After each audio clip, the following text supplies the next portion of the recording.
In Hades 2, you play as Melinoe, who's the sister of Zagreus and the daughter of Hades. The main narrative of Hades 2 is that Melinoe is seeking vengeance for her family and trying to stop Kronos. At the time of making this video, Hades 2 is still in early access.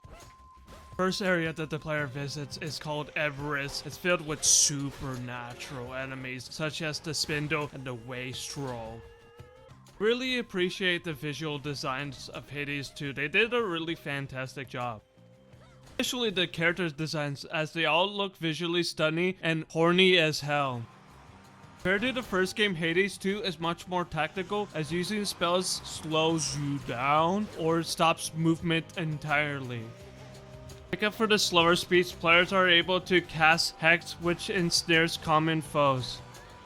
And the player can eventually unlock the ability to slow down time, which allows players to express their own playstyles, and which powers they choose is ultimately up to them. I believe that the spell casting adds more variety into the combat.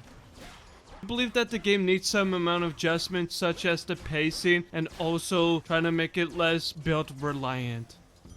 Besides that, the game still has a feeling of a nearly impossible challenge, but still doable. The challenge feels especially good this time around, and I definitely enjoyed it. Speaking of a challenge, the final room leads up to Hecates. She is the mentor of Melinoe. Speaking of which, she's a formidable obstacle that the player should overcome. However, doing so is not so easy, as you have to be prepared for anything in this combat trial. Quite enjoyed Hades 2, as the challenge felt really great in this game, and also is one that you should check out once it's fully released.